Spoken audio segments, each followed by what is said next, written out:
আমি অর্কপ্রভ। অর্কটক্সের পক্ষ থেকে সবাইকে জানাই অনেক অনেক অনেক অনেক স্বাগত। আশা করি আপনারা সকলে ভালো আছেন, সুস্থ আছেন। আজকে আমরা কথা বলবো মেনলি আপনার রিলেশনশিপের উপরে।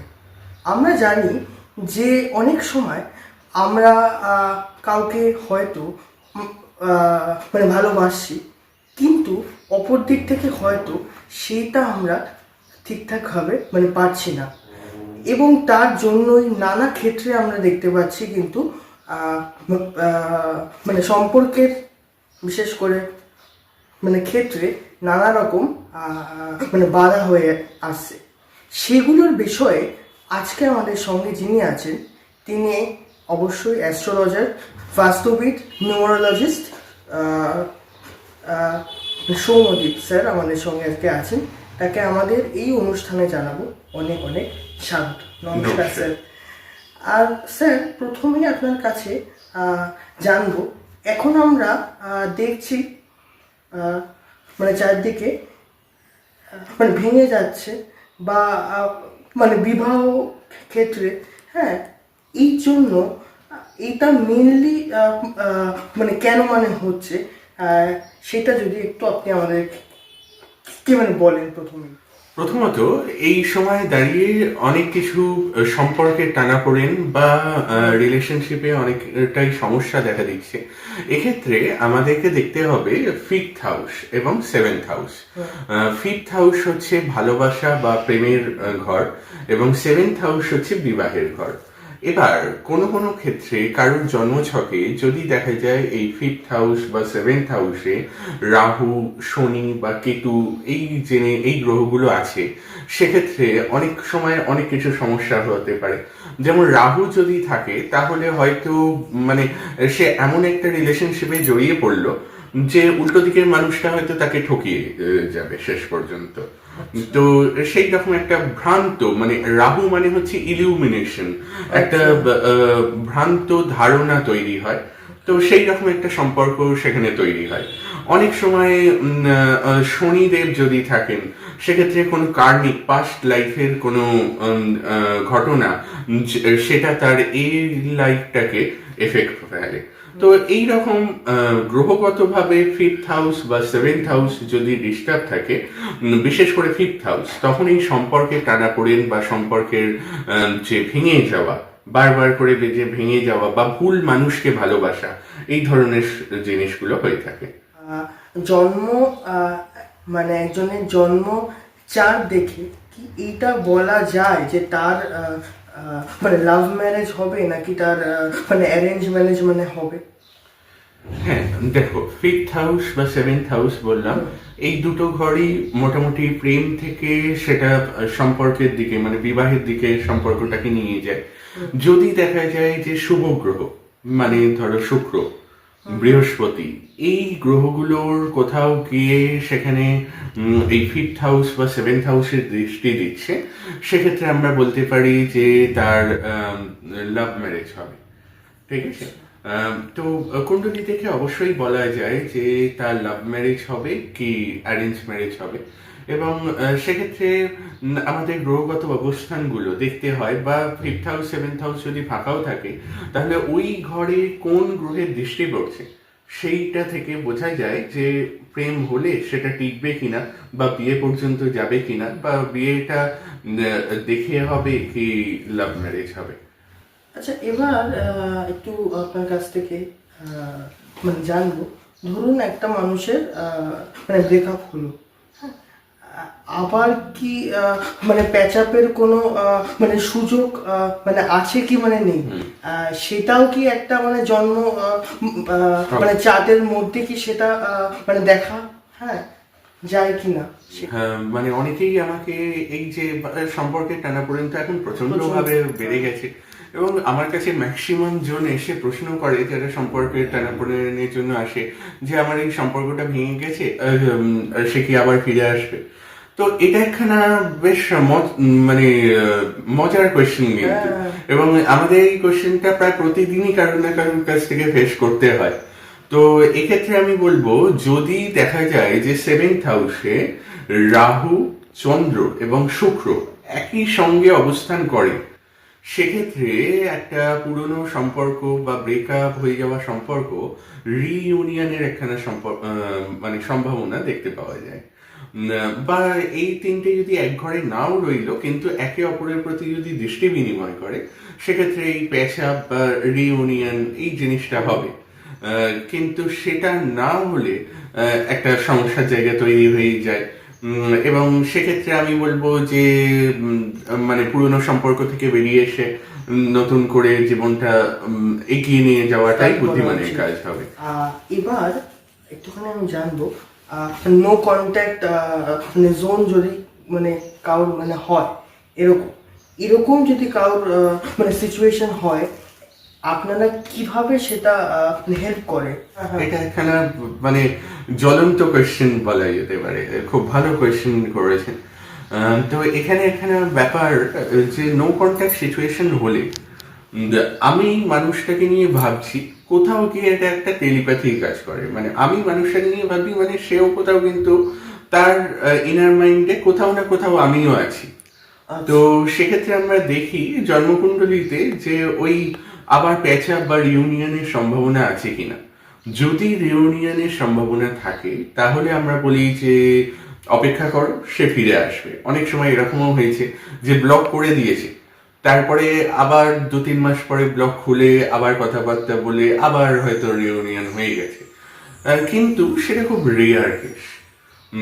আর যেখানে ধরুন আমরা দেখি যে না হচ্ছে না, মানে এখানে রিউনিয়নের সম্ভাবনা নেই, তখন আমরা তাকে বলি যে মানে নিজেকে শক্ত করতে। অবশ্যই আমি যদি এটা বলে দিই যে একেবারেই সম্ভাবনা নেই, কারণ সে তো তখন পুরোপুরি ভাঙচুর হয়ে আসছে, ডিপ্রেসড হয়ে যাচ্ছে, আরো তো ডিপ্রেসড হয়ে যাবে। তো এইটা আমরা করি না, আমরা বরঞ্চ তাকে মেন্টালি সাপোর্ট দেওয়ার চেষ্টা করি, যে মানে তাকে কাজের মধ্যে করতে বলি, কাজের মধ্যে মনোনিবেশ করতে বলি। তো সেক্ষেত্রে অনেক সময় হয় যে হয়তো কেউ ফিরে এলো, কিন্তু সেই সময়টা যে কোনো ব্রেকআপ, মানে একটা ধরুন 4-5 বছরের সম্পর্ক বা তার থেকেও অনেক সময় আজকের দিনে দাঁড়িয়ে কোনো মানে যতক্ষণ না শেষ পরিণতি পাচ্ছে, ততক্ষণ কিন্তু কোনো মানে ওই সত্যি বলে সত্যি কিছু নেই, সেই রকম আজকের দিনে সম্পর্কের জায়গাটা অনেকটা সেই রকম দাঁড়িয়ে গেছে। তো এক্ষেত্রে গ্রহগত অবস্থান তো অবশ্যই আছে। যদি কেতু থাকে তাহলে একখানা ডিট্যাচমেন্ট সবসময় থাকে।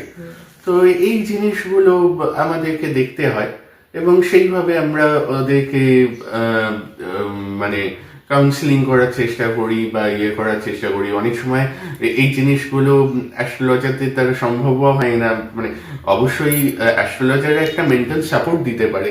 তো তখন আমরা বলি যে তাদেরকে কোনো সাইকোলজিস্ট কনসাল্ট করতে, এবং সেক্ষেত্রে কোনো সাইকিয়াট্রিস্টের কাছে গেলে তারা ওষুধ দেয়, কিন্তু সাইকোলজিস্টের কাছে গেলে তারা এই কাউন্সিলিং করে জিনিসটাকে অন্যভাবে একখানা করে। তো সেই জিনিসগুলো আমাদেরকে তখন মাথায় রাখতে হয়। টক্সিক মানে রিলেশনশিপ, এটাও কি মানে কুণ্ডলীর মাধ্যমে মানে মানে দেখা হ্যাঁ মানে যায় কিনা? যে আমাদের যদি এই 5th হাউসে যদি মঙ্গল থাকে, মঙ্গল আমরা দেখি যে একটা সংঘর্ষ তো সেখানে টক্সিক রিলেশনশিপের একটা সম্ভাবনা থাকে। ওই যে বললাম রাহুর ক্ষেত্রে একটা মানে হ্যালুসিনেশন তৈরি করে, ইলুমিনেশন তৈরি করে, যে মনে হয় যে হ্যাঁ এই সম্পর্কটা ভালো, কিন্তু শেষে গিয়ে দেখা যায় এই টক্সিক রিলেশনশিপ। কেতু সবসময় ডিটাচমেন্ট তৈরি করে। শনি পাস্ট কোনো লাইফের মানে পাস্ট লাইফে হয়তো সে কিছু করেছিল, সেইটাই হয়তো কর্মা হিসেবে ফিরে আসছে। এই ধরনের টক্সিক রিলেশনশিপ এইগুলো হতে পারে যদি 5th হাউসটা এই গ্রহগুলো থাকে। তো সেক্ষেত্রে আমাদের তখন বলতে হয় যে এই সম্পর্ক থেকে বেরিয়ে আসাটাই বাঞ্ছনীয়, কারণ সে তখন ভালো থাকবে যদি ওই সম্পর্ক থেকে বেরিয়ে আসে। কিন্তু আমরা সবসময় চেষ্টা করি যে যতক্ষণ পারা যায় সম্পর্কটা যাতে ঠিক থাকে, কারণ যে কোনো জিনিসই গড়া অনেক বেশি শক্ত, ভাঙা তো আজ বললে কালই কালই ভেঙে যায়। ভেঙে যায়। তো এটা আমার মা বলতেন যে কোনো জিনিস গড়া শক্ত, ভাঙা খুব সহজ। তো শেষ পর্যন্ত চেষ্টা তো করতে হয়, কিন্তু যদি খুব টক্সিক রিলেশনশিপ হয় সেক্ষেত্রে আমরা তখন সাজেশন দিই যে অন্যভাবে জীবনটাকে ভাবতে এবং রিলেশনশিপটা নিয়ে বেশি না ভাবতে। মানে বিয়ের ক্ষেত্রে অ্যাস্ট্রোলজি মানে কি মানে রোল মানে প্লে করে? আজকের দিনে তো সবাই মানে নিজের পছন্দের বিয়েটাই হ্যাঁ, কিন্তু তাও আমি বলবো যে অনেক সময় এই নিজের পছন্দের ব্যাপারটাও কিরকম হয় জানো তো, যে আমার সঙ্গে যার অ্যাস্ট্রোলজিক্যাল মিল তার সঙ্গেই অনেক সময় আমার সেই হয়তো আমার পছন্দের মানুষটা হয়ে যায়। তো মানে যার সঙ্গে আমার অ্যাস্ট্রোলজিক্যালি মিল তার সঙ্গেই মনের মিল হয়, এবং মনের মিল হলে তবেই তো ভালোবাসার সম্পর্ক তৈরি হয়। তো এবং যাদের ক্ষেত্রে দেখে শুনে বিয়ে হয় তাদের ক্ষেত্রে তো আমি বলবোই অবশ্যই জটক বিচার করে নেওয়াটা একান্ত দরকার। কারণ অনেক কিছু ব্যাপার থাকে, এই যে জলতত্ত্ব এবং মানে জলরাশি যে চারটে, তার সঙ্গে যদি অগ্নিতত্ত্বের বিয়ে হয় অনেক সময় সেটা একটা প্রবলেমের জায়গা তৈরি হয়। প্রবলেম হবেই বলছি না, কিন্তু প্রবলেমের জায়গা তৈরি হতে পারে। আবার যদি মাঙ্গলিক আর মানে এমন একজনের সঙ্গে বিয়ে হলো মাঙ্গলিকের যার মঙ্গল খুব লো আছে কুণ্ডলিতে, সেক্ষেত্রে সমস্যার জায়গা তৈরি হয়। তাই বিয়ের আগে সবসময় যদি দেখাশোনা করে বিয়ে হয় তাহলে তো জটক বিচার করে নেওয়াটাই উচিত। এবং যদি প্রেমের সম্পর্ক হয় সেখানে আমি বলবো যে বেশিরভাগ ক্ষেত্রে আমি দেখেছি যে প্রেমটা তখনই হয় যখন তাদের অ্যাস্ট্রোলজিক্যাল মিল থাকে। কারণ তখনই তারা নিজেদের সোলমেট চিনতে পারে আর কি। এটা কোথাও না কোথাও গিয়ে ওপর থেকেই ঠিক হয়ে গিয়ে থাকে আর কি। সেটা মানে অ্যাস্ট্রোলজি কিভাবে মানে নির্ধারণ মানে করে যে আমি মানে সঠিক আমার মানে সোলমেট মানে হবে কি না? এক্ষেত্রে আমরা কিছু ম্যাচ মেকিং করি, অষ্টকূট ম্যাচ মেকিং বা আরো বেশ কতগুলো আছে, তার মধ্যে অষ্টকূট ম্যাচ মেকিংটাই সব থেকে বেশি ইম্পর্টেন্ট। এখানে 36টা পয়েন্ট থাকে, যেটা ওই যে বললাম রাশিগত অবস্থান বা মঙ্গলের অবস্থান কুণ্ডলিতে, এইগুলোর উপরে বেশ করে করা হয়। এবং সেখানে একটা ধরো লাভের জন্য 6 পয়েন্টে হতে পারে, মানে তাদের মধ্যে ভালোবাসাটা কিরকম থাকবে, তাদের মধ্যে টেম্পারমেন্ট কেমন থাকবে, সেটা 4 পয়েন্ট।